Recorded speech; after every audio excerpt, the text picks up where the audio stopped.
सुख और दुख दोनों ही महान शिक्षक हैं। जितनी शिक्षा सुख से मिलती है उतनी ही दुख से भी। साथियों नमस्कार, मैं RS खरे अपने चैनल मातु पितृ ज्योतिष ज्ञान में आप सभी दर्शकों का हार्दिक अभिनंदन स्वागत करता हूँ। नव वर्ष 2025 आप सभी को मंगलमय हो, ऐसी प्रभु से कामना करता हूँ। इस वीडियो में हम ग्रहों के गोचर के आधार पर चर्चा करेंगे कि मेष राशि वाले जातकों का माह जनवरी 2025 उनके स्वास्थ्य के दृष्टिकोण से, आर्थिक पक्ष के हिसाब से, भूमि भवन के हिसाब से, संतान शिक्षा के हिसाब से, दाम्पत्य जीवन के हिसाब से एवं भाग के हिसाब से कैसा रहेगा। कैरियर के बारे में समझेंगे और क्या क्या लाभ, परेशानियां, हानियां इस माह मेष राशि वाले जातकों को देखने को मिलेंगी। इन्हीं सब बातों की चर्चा इस वीडियो में विस्तार से करेंगे। यह राशिफल चंद्र राशि पर आधारित है। इसे नाम, राशि एवं लग्न से भी देखा जा सकता है। माह प्रारंभ से ही कुंडली चार्ट में दिख रहे ग्रहों की स्थितियां कुछ इस प्रकार हैं।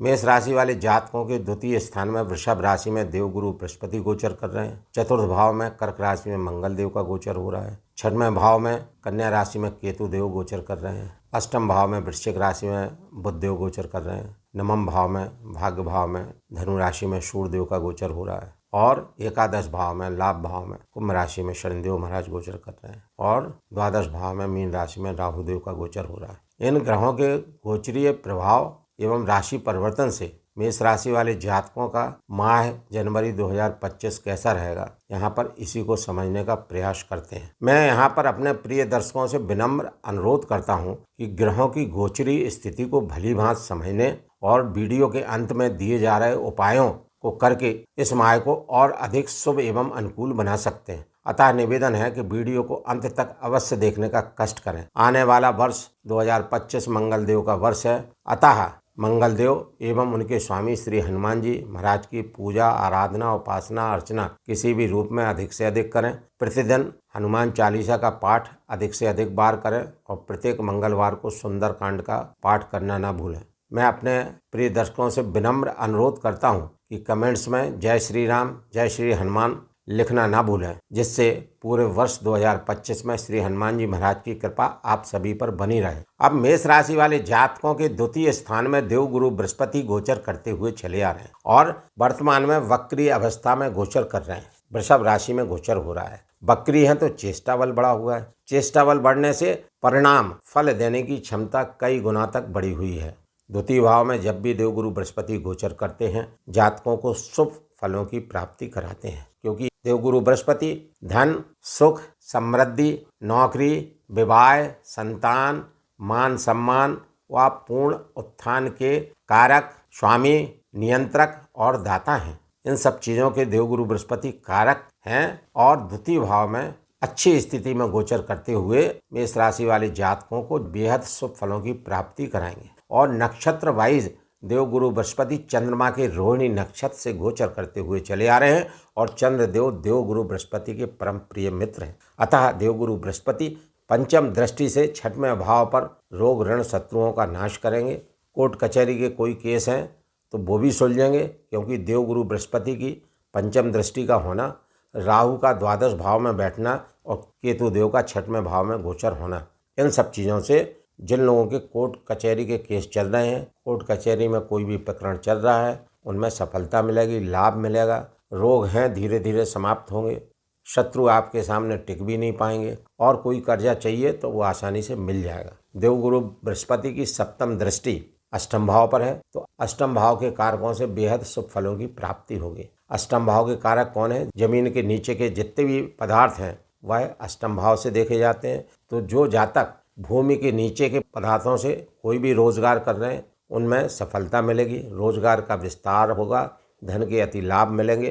गूढ़ ज्ञान, रहस्य के कार्यों से जो लोग संबंधित हैं उन्हें देवगुरु बृहस्पति की इस गोचर दृष्टि विशेष शुभ फलों की प्राप्ति होगी। गुरुदेव की नवम दृष्टि कर्म स्थान पर है, कैरियर भाव पर है और कैरियर भाव पर दृष्टि होने से कैरियर अच्छा रहेगा।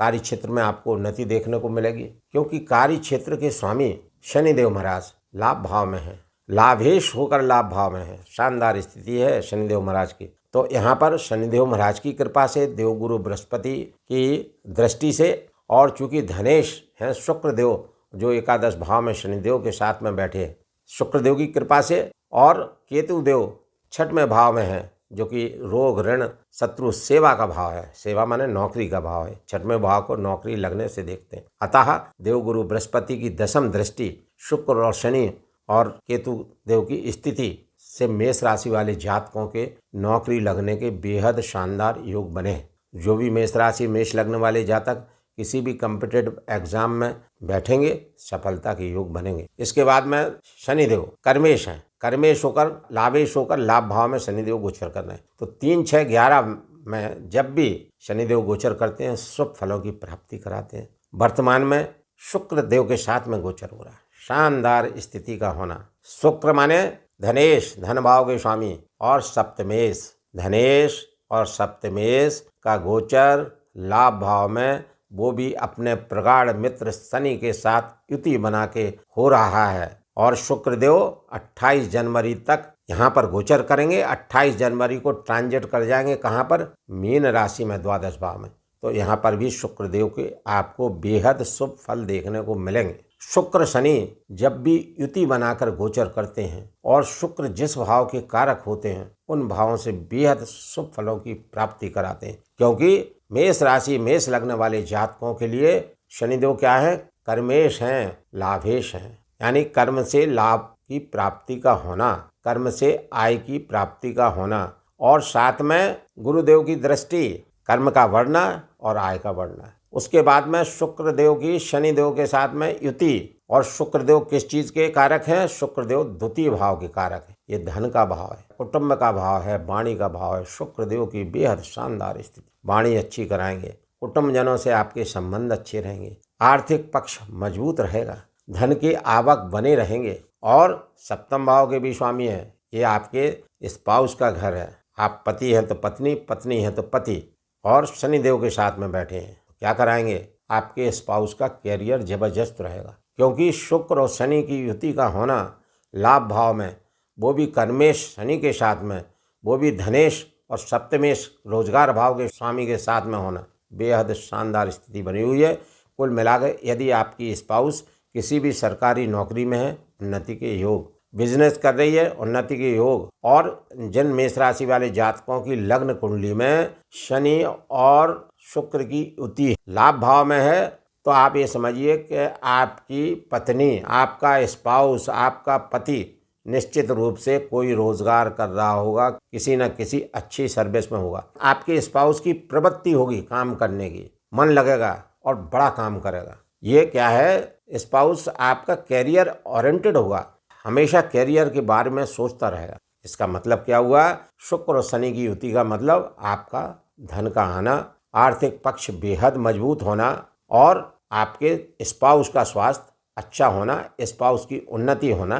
पार्टनरशिप में जो भी कार्य चल रहे हैं उनमें उन्नति देखने को मिलेगी और रोजगार बेहतर रहेगा, कैरियर चमकेगा। आप कैरियर क्यों चमकेगा? वो इसलिए चमकेगा कि सूर्य देव का गोचर कहाँ पर हो रहा है? धनु राशि में। इनके परम प्रिय मित्र कौन है? देवगुरु बृहस्पति। अपने मित्र देवगुरु बृहस्पति के राशि में, बृहस्पति के घर में सूर्य देव गोचर कर रहे हैं। और कब तक गोचर करेंगे? 14 जनवरी 2025 तक। तो चूंकि सूर्यदेव भाग्य स्थान में गोचर कर रहे हैं, तो सूर्यदेव क्या करेंगे? आपके भाग्य को चमकाने का कार्य करेंगे। बेहद शानदार स्थिति। 14 जनवरी तक सूर्यदेव भाग्य को चमका रहे हैं। यहाँ पर शनिदेव महाराज कैरियर भाव से लाभ दिला रहे हैं। शुक्रदेव धन की प्रबलता और आपके स्पाउस का स्वास्थ्य, स्पाउस की खुशी, स्पाउस का रोजगार अच्छा कर रहे हैं। कुल मिलाकर मेष राशि वाले जातकों का यह ग्रह गोचर जनवरी 2025 का बेहद शानदार बना हुआ। बुधदेव 4 जनवरी तक अष्टम भाव में गोचर कर रहे हैं। उसके बाद बुधदेव भी कहाँ आ जाएंगे? भाग्य भाव में आ जाएंगे। और सूर्यदेव ऑलरेडी गोचर कर रहे हैं। इसका मतलब क्या होगा? 4 जनवरी से सूर्यदेव 14 जनवरी तक भाग्य भाव में ही गोचर करेंगे।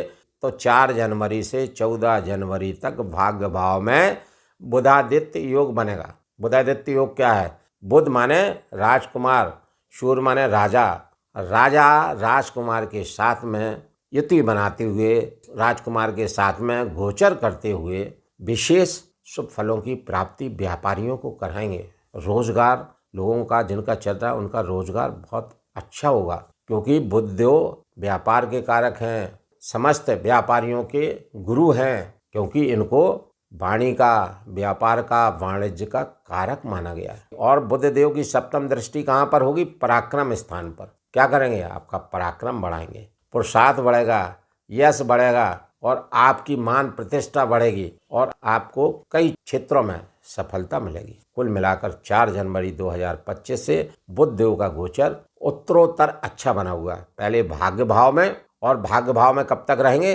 24 जनवरी तक। 24 जनवरी तक भाग्य भाव में रहेंगे। उसके बाद में राशि परिवर्तन करके बुध देव कहाँ बैठ जाएंगे? 10वें भाव में। और सूर्यदेव राशि परिवर्तन कर जाएंगे 14 जनवरी को। तो 14 जनवरी 2025 से सूर्यदेव बैठ जाएंगे। 24 जनवरी से बुध देव भी वहाँ पर 10वें भाव में आ जाएंगे। तो 24 जनवरी से पुनः बुधादित्य राजयोग 10वें भाव में बनेगा। सूर्यदेव 14 जनवरी के बाद में 10वें भाव में बैठेंगे तो यहाँ बेहद शानदार स्थिति बनेगी, क्योंकि सूर्यदेव 10वें भाव में दिग्बली होते हैं। माने कुल मिला के कहने का मतलब है शानदार स्थिति सूर्यदेव आपको देंगे, बुध देव आपको पूरे माह देंगे, शुक्र देव देंगे, शनि देव देंगे, राहु देव चूँकि द्वादश भाव में है और ये सांसारिक इच्छा, लालच, प्रसिद्धि, चालाकी, बदमाशी के कारक ग्रह हैं। तो यहाँ पर आपको अनैतिक कार्यों से बचना है और आपका अनावश्यक धन खर्च ना हो, कहीं आप कोर्ट कचहरी के कार्यों में ना उलझ जाएं, वो आपको थोड़ा सा ध्यान रखना है। हालांकि जो लोग विदेशों से कार्य कर रहे हैं या जो लोग विदेशों में रह के कार्य कर रहे हैं या जो अपने देश में रह के, अपनी जगह में रह के एक्सपोर्ट इम्पोर्ट का कार्य कर रहे हैं, तो उनको धन के लाभ भी देखने को मिलेंगे। कुछ लोगों को अनावश्यक धन भी खर्च करना पड़ सकता है, क्योंकि मंगल देव इनके लग्नेश है। लग्नेश अष्टमेश होकर मंगल देव कर्क राशि में चतुर्थ भाव में नीचस्थ स्थिति में बैठे हैं। तो ये आपके स्वास्थ्य को प्रभावित कर सकते हैं, विपरीत रूप से प्रभावित कर सकते हैं, जिससे आपका अनावश्यक धन खर्च हो सकता है, दवाइयों में खर्च हो सकता है। मंगल देव 21 जनवरी से ट्रांजिट कर जाएंगे और ये वक्री होकर मिथुन राशि में गोचर करेंगे। तो यहाँ पर मंगल देव की स्थिति अच्छी हो जाएगी। सभी ग्रहों का गोचर फल अच्छा है। केतु देव ज्ञान, अध्यात्म, वैराग्य और मुक्ति के कारक हैं, तो 6वें भाव में बैठे हैं। तो यहाँ पर रोग, ऋण, शत्रुओं को आपसे दूर करने का कार्य करेंगे। और केतु देव जब भी 6वें भाव में गोचर करते हैं तो जातक की नौकरी लगवाने का कार्य करते हैं। जातक अच्छे क्षेत्रों में सेवा का कार्य करता है। और सूर्यदेव पंचमेश होकर भाग्य स्थान में बैठे हैं और फिर 10वें स्थान में बैठे हैं, तो संतान की शिक्षा अच्छी रहेगी, पढ़ाई अच्छी रहेगी। जो लोग प्रेम प्रसंग में हैं उनके प्रेम संबंध भी मधुर बने रहेंगे और पंचम भाव के कारकों से अच्छे शुभ फल प्राप्त होंगे। कुल मिलाकर मेष राशि वाले जातकों का माह जनवरी 2025 ग्रह गोचर के हिसाब से शानदार बना हुआ है। फिर भी आप अपने राशि के स्वामी मंगल देव का उपाय करना न भूलें। मंगल देव के उपाय के लिए मंगल देव का बीज मंत्र ओम अंगारकाय नमः का जाप 108 बार प्रतिदिन करें। श्री हनुमान चालीसा प्रतिदिन करें और प्रत्येक मंगलवार को सुंदरकांड का पाठ करना ना भूलें। सूर्यदेव को प्रातःकाल सूर्योदय के बाद जल अर्घ्य दें और बुध देव का बीज मंत्र ओम ब्राम ब्रीम ब्रौम साह बुधाय नमः का जाप 108 बार नित्य करें। बताए गए इन उपायों को यदि मेष राशि, मेष लग्न वाले जातक करते हैं तो मेष राशि वाले जातकों का माह जनवरी 2025 और अधिक शुभ एवं अनुकूल व्यतीत होगा। मैं यहाँ पर अपने प्रिय दर्शकों से विनम्र अनुरोध करता हूँ कि मेरे द्वारा दी गई जानकारी यदि आपको अच्छी लगी हो, कृपया चैनल को लाइक, सब्सक्राइब एवं शेयर करना ना भूलें। धन्यवाद।